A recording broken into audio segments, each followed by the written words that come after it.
Hey y'all, welcome back to Exile Wargaming, where today we're going to be bringing you a battle report between Ynnari and the Grey Knights in the new Warpbane task force.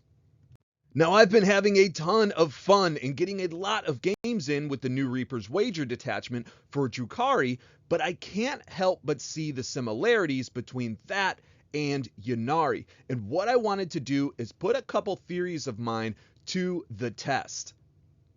So we built our list to reflect what we would run essentially in the Reaper's Wager, but with one big difference: Yvraine and the Vizarch. I have a sneaky suspicion that this would be the best unit on the board regardless of what detachment you wanted to run, but we can't bring Yvraine and Vizarch in the Reaper's Wager. So the list goes as follows. We have Yvraine and the Vizarch attached to an 11-man unit of troops with fusion pistols and all the good stuff. We have 2 Troop Masters attached to 2 5-man units of troops in 2 Star Weavers. We have a Death Jester with Fate's Messenger, which is a big blow up compared to what we would get in the Reaper's Wager. And then we have 2 units of Sky Weavers with Haywire and Star Bolus. On the Drukhari side of things, we're bringing Drazar attached to a 5-man unit of Incubi, and Lilith Hesperex attached to a 5-man unit of Witches that'll get split up in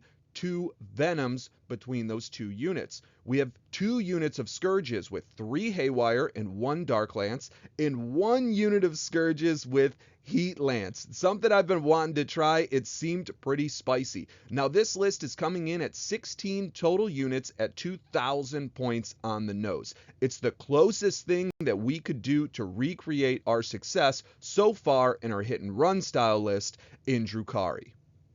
Now our opponents bring in the Grey Knights in the Warpbane task force. They have Kaldor Drago attached to a unit of 5 Terminators, Castle and Crow attached to a unit of 5 Purifiers, a Grandmaster Dread Knight, Brother Captain Stern that'll be running solo around the board. He gets a 2-up Resurrect after he dies, and another Brother Captain attached to the final Brotherhood Terminator squad. They're bringing a Strike Squad, a Purgation Squad with Psy Cannons for some indirect fire, and 2 Nemesis Dread Knights to round out the list. They're coming in at 11 total units at 2,000 points on the nose. Now this new task force essentially allows our opponent to get a ton of wounds through. The damage potential goes up exponentially compared to what it was in the prior detachment, but it loses a good bit of the defensive stratagems. So I'm wondering myself what this is going to look like and if it's going to play a really big impact on how we would engage them on the battlefield. Now we'll be playing Mission R, which is Terraform, Swift Action, and Sweeping Engagement on GW Terrain Layout 5. Now getting into our deployment, we want to be able to position ourselves to take as many activations into our opponent's forces when they begin exposing their units. So you're going to see our tried and true symmetry, but the goal of this is to collapse on any section of the board we need to at any point in time. We have a Venom with Lilith, a Star Weaver with the Harlequin Troop and Troop Master, and a unit of Scourges with Haywire and a Dark Lance, all staged on this section of the board. This is a Terraform game. If we get turn 1, we want to be able to push up as much as we can up to this section of the board and complete that action. In the middle, we have Drazar in the Incubi and a Venom back here. We can position our Incubi out to screen a bit, and then at the end of any of the fight phases, we could just get back into the Venom and reposition anywhere else across the board we may want to go. On this section of the board, we have another Star Weaver with Troop Master and troops. We have a unit of Witches that'll be holding the home field objective, and another unit of Scourges with Haywire and a Dark Lance back here. The Death Jester is doing his lone op thing over on the side and may be able to push up in the early turns to steal some activations or put some wounds on some of the characters early on. Now, what we are really banking on here is this Yvraine and Vizark brick of Harlequin troops right in the center. Being that this is, again, terraform, we can push up to this midfield objective here and start that action. What this will do is force our opponent outwards. Otherwise, we're going to start claiming free primary points for the remainder of the game. And we can also gain some extra movement with Phantasm at any point if our opponent decides to dedicate a good number of resources out here. We can just push them back behind the wall if we needed, and then reposition on any of these objectives the following turn after. We are placing a unit of Skyweavers in strategic reserve and another unit of Scourges with Heat Lance as well. Up here on the top of the board, you are also going to see the other unit of Skyweavers. Unfortunately, it did not make it in this picture, but they are back here as well. Now, our opponent is using a little bit of symmetry, but it seems like they're going a little heavy-handed on this section of the board to contest our natural expansion. So there is Kaldor Drago in a unit of Brotherhood Terminators that can push up right here. There's also a unit of Purifiers to start expanding their hallowed ground.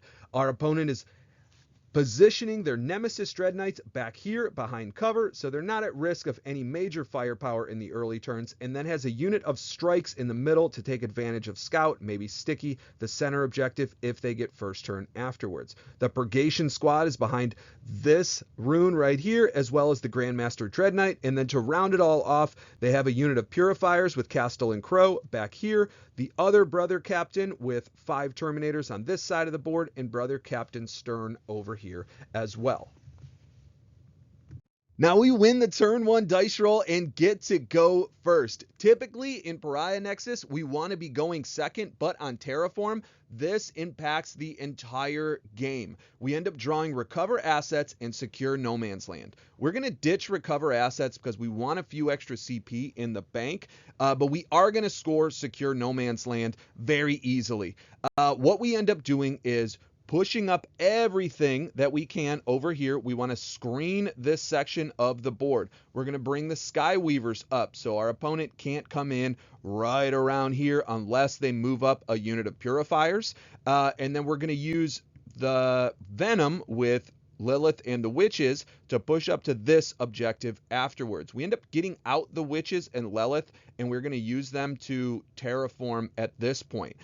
We back them up with the Starweaver and the Troop Master, and if our opponent decides to push up, this is a lot of activations to get through. They don't have that many units, and they can't get their entire force over here, so the goal is to just try to weather the storm and see who comes out better the turn after. Drazar's unit is just going to push out back here. He ends up pulling out all of the troops here just to kind of screen this section of the board a little bit, and at the end of our opponent's turn, they can get back into the Venom with their re-embark and engage over here if we needed to, or anywhere else on the board. We move our unit of big troops with Yvraine and Vizark up towards this section of the board and start to perform the terraform action there. Then we push out our Death Jester just to get angles on Brother Captain Stern here afterwards.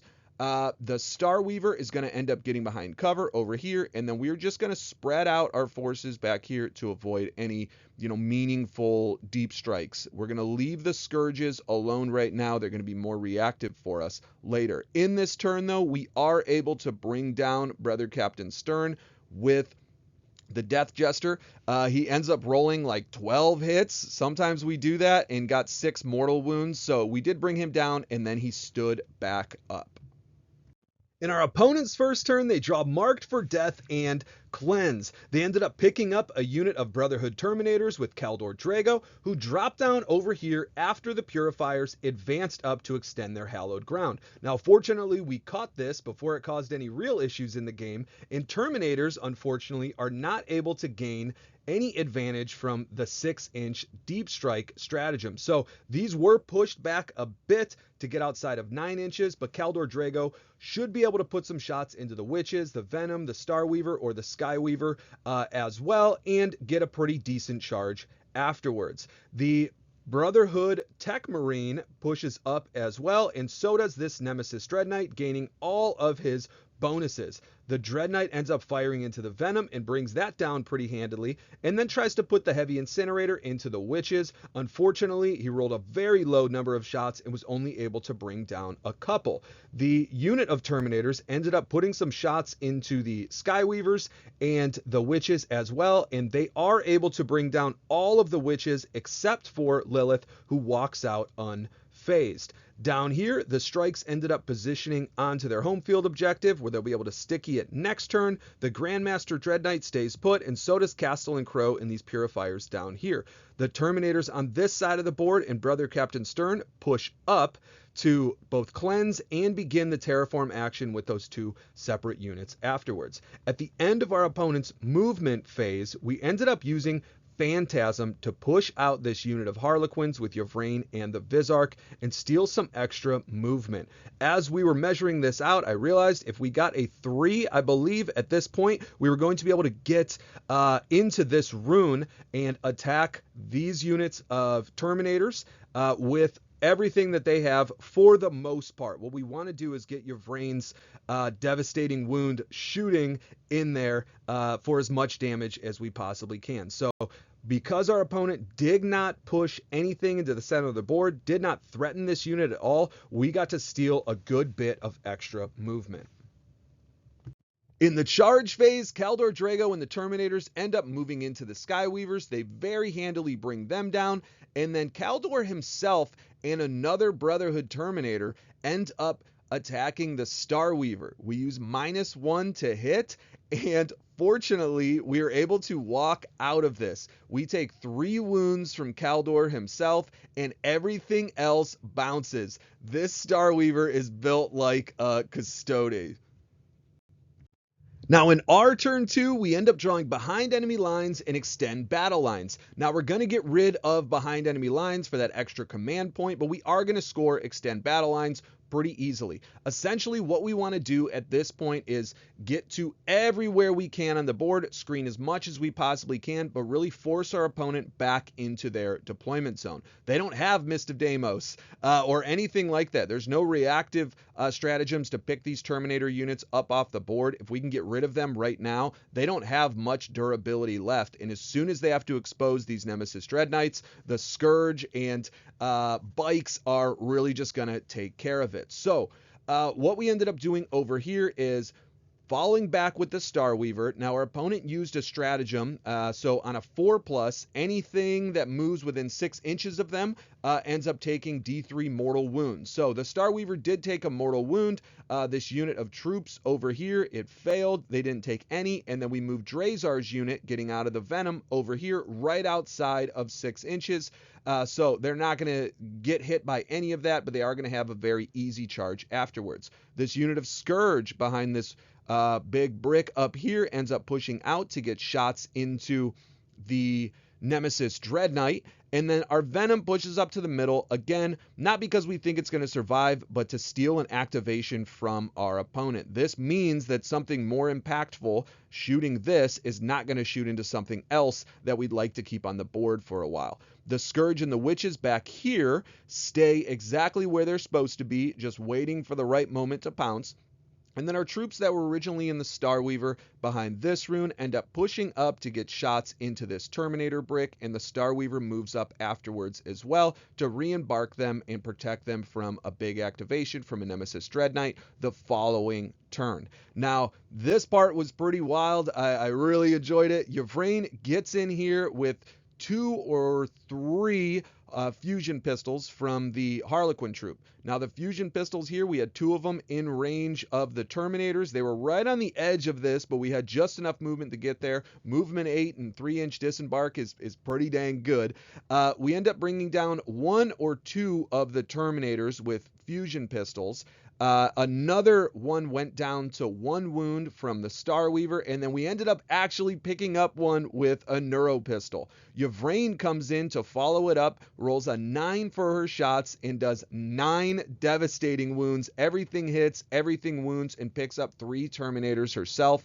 This and the Brotherhood Captain is dead. It's gone. I did not expect being able to bring it down in shooting. So at that point, we leave Brother Captain Captain Stern alone so that we can charge and get behind this rune afterwards. Over here, the Scourges end up firing into this Nemesis Dread Knight. Man, being able to reroll a hit on that Dark Lance is pretty nice. The Dark Lance itself does, I believe, 5 or 7 wounds after he fails the save and uses a command point to reroll it, and then we get another 9 through with the Haywire and are able to bring down this Dread Knight over here. In our shooting phase, moving into the Terminators, we end up bringing down one of them and then another to 1 wound, which was pretty nice. I believe we threw grenades here as well. In the charge phase, we just push everything we can in. Yvraine and the Vizark get into Brother Captain Stern. That was a very simple combat. And then our troop and Drazar and the Incubi end up moving into the Terminators. Now, the troop was able to drop, I believe, one of the Terminators entirely and then killed one on 1 wound. So they're down to just a couple of them. And then Drazar comes in and picks up the rest of them, with the Incubi only needing to put in, I believe, 3 wounds to Kaldor Drago himself. And they are very easily able to make that happen. So on this turn, we ended up dropping Brother Captain Stern, a unit of Terminators, a Nemesis Dread Knight, and another unit of Terminators with Kaldor Drago. Lilith makes a 7-inch charge into the Purifiers and is only able to bring down 3 of them. The other 2 fight back, and they put her down to just 2 wounds. In our opponent's turn 2, they end up drawing no prisoners and containment. Now, they brought up the Brotherhood Tech Marine and one of the Nemesis Dread Knights, as well as the Strike Marines. So the Nemesis Dread Knight drops down over here to get some shots into whatever they can. The Purifier squad with Castellan Crow ends up moving up, and then the Tech Marine comes down over here, and I believe he's going to try and do containment for 3 points. This unit of Purifiers ends up falling back from Lilith, and they end up getting dropped by this Purgation squad over here. This Grandmaster Nemesis Dread Knight moves out and is able to bring down this Venom, and then tries putting some shots into our unit of Harlequin troops, but only is able to bring down, I believe, 1 of them afterwards. Those 4-up Invulnerables combined with the 5-up Feel No Pain was pretty handy. Now, something I missed having was Phantasm, and as our opponents started to push up, they brought in everything over here. We only needed a 3-inch Phantasm after we killed Brother Captain Stern to get closer to the back to get Yvraine and the rest of this troop out behind this ruin. So we ended up rolling a 4, which was nice, and we bring them all the way out over here, negating all of these activations. He's forced to put them into the Starweaver. The Harlequin troop get out over here, and the Purifiers bring down a couple of them as well. In our turn 3, we end up drawing no prisoners and containment. Now, our opponent maxed on no prisoners last turn. I'm hoping we can do the same. I'm not overly concerned about the secondaries right now because we have a chance to just put this game away. So over here, we ended up using Drazar's unit to just screen this section of the board and terraform this objective. The troops were closer to this unit of Purifiers. They're going to move forward to try to engage them. And then the Starweaver is going to do containment. We can hop our troops back in afterwards. This unit of Scourge over here ends up pushing all the way up to get onto our opponent's objective. And they can also put shots into this Grandmaster Nemesis Dread Knight on just a hair of an angle over here if they really needed to. But the goal is really to just force our opponent to fight on the objectives. We don't care what's happening anywhere else on the board. The unit of Scourge that came down in Rapid Ingress last turn in this with the Heat Lance end up pushing out, and they are in Melta range of this Grandmaster Nemesis Dread Knight. They're able to bring him down to 1 wound remaining while only getting through 2 of the 4 hits that they ended up wounding with. Yvraine and her entire unit ends up pushing up over here, and then we bring in the Scourge and the Skyweavers from Strategic Reserve as well on this section of the board. Now, the Skyweavers put their Haywire into the Nemesis Dreadnought. I believe they did 6 or 9 wounds, and then the Star Bolus into the Tech Marine. They're able to bring down 2 wounds off the Tech Marine. The Scourge end up firing everything that they have back into this Dreadnought. It blows up and ends up killing the Tech Marine itself. It also brings down 2 or 3 of our Harlequin troop right here, and 1 or 2 of them were going to take wounds, but we made both the Feel No Pains on our big Harlequin brick over here. Yvraine ends up picking up all of this unit of Purifiers by herself again, and she is just out of this world. These Heatlants ended up bringing this Grandmaster Nemesis Dreadnought down to 1 or 2 wounds, and now we have something to charge into afterwards. We could just steamroll with this big brick afterwards. But as of this turn, we brought down the Nemesis Dreadnought, we brought down the Tech Marine, we brought down Castellan Crow, and all of the Purifiers, and hopefully we're going to be able to bring down the Grandmaster Dreadnought and clean up these guys in the combat phase. So in the charge phase, we did just that, repositioned our Scourge back here just to make sure that they're not getting wiped out by anything super impactful. Our Scourge with the Heatlants get back onto this objective, and then these Scourge end up moving back over here as well. The troop end up making combat with the Purifiers, and we are in really great shape. Our opponent only has a Purgation Squad and a Strike Squad left on the board. So the game is pretty much over, but at our opponent's turn 3, they end up drawing Established Locus and Overwhelming Force. He's going to go for as many points as he can get and make this feel a little bit more like a game. So the Purgation Squad ends up coming out. The Strike Squads come out as well. And they are able to bring down one of these units of Scourges almost entirely, and then are going to charge the Remnants. Unfortunately, the Purgation Squad isn't able to bring down the Scourges. This has just not been a great game for our opponent. In our turn 4, we end up drawing Area Denial and Marked for Death. So we are going to end up scoring a 10 on that turn and wipe our opponent out entirely. We have all 3 of the center objectives terraformed, and our opponent is left with nothing on the board. In our final turn, we're going to end up scoring 5 on Assassination, and the game will be over. So this game didn't really go the way I expected. I am used to Grey Knights having a lot of more reactive stratagems. I've played against this guy a number of times in the Grey Knights, and this was the first time I've been able to walk away the victor. I got a draw once before, but this army for them seems like a much better task for us to take up. Overall, I believe Ynnari and Reaper's Wager are very, very similar to each other. The armies functioned pretty much the same, except we didn't have to worry about the wager. Now, it wasn't as impactful, let's say, overall on every single unit, but it was nice knowing that we had some form of reroll for everything at any point. I personally would rather have 1 reroll to hit and 1 reroll to wound, knowing that I'd get it all the time, rather than 1s to hit and 1s to wound sometimes. Everything beyond that was just about the stratagems. I appreciate the utility of a lot of the Eldari strats. Fate dice are also a very, very big deal. I tried not to utilize them. We left a couple 6s on the board. I think we used 1 of them, but otherwise, we weren't really using them. I didn't want to abuse that, knowing that they're going to go away. But Phantasm felt phenomenal. Just being able to get your units behind different pieces of cover at any point, or steal some extra movement like we did on that first turn.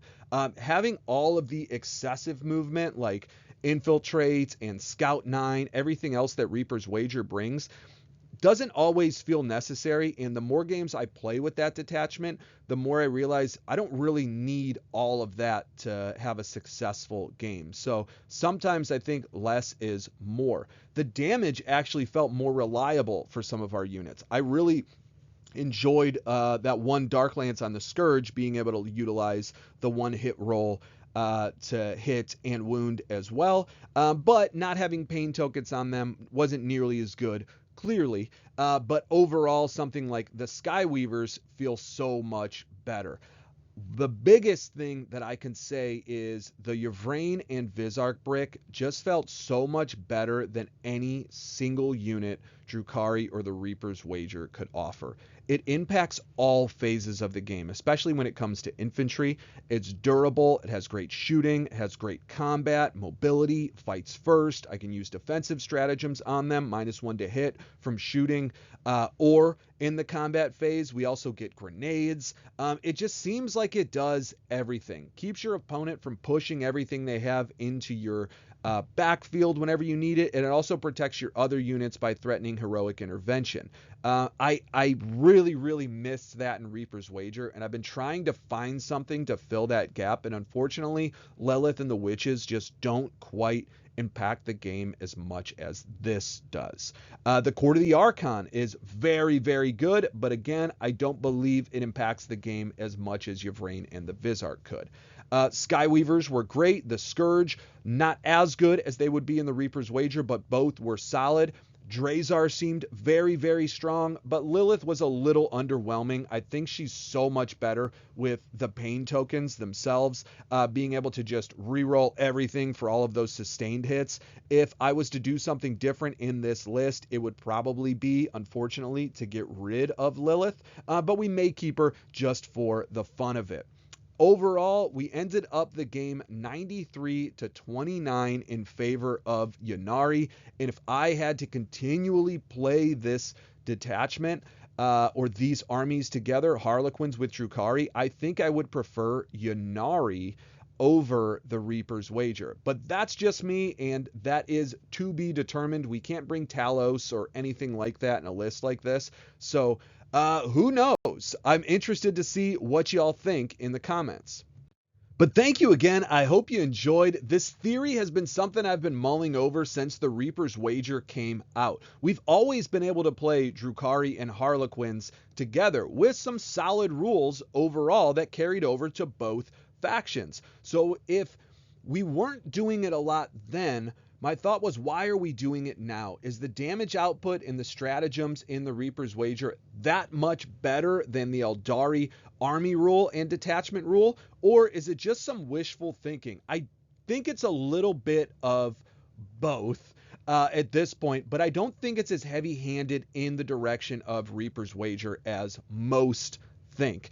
Being able to run a troop in with rerolls to hit, rerolls to wound on something like fusion pistols, and also throw grenades really does skew the math a little bit more away from Reaper's Wager as it did prior.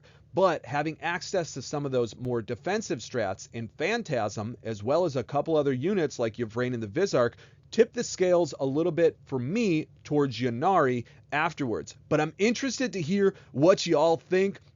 Please like, share, subscribe, join the Discord, enjoy the conversation. Any little bit of help means more than you can possibly imagine. Thanks again. I'll see you all in the next video.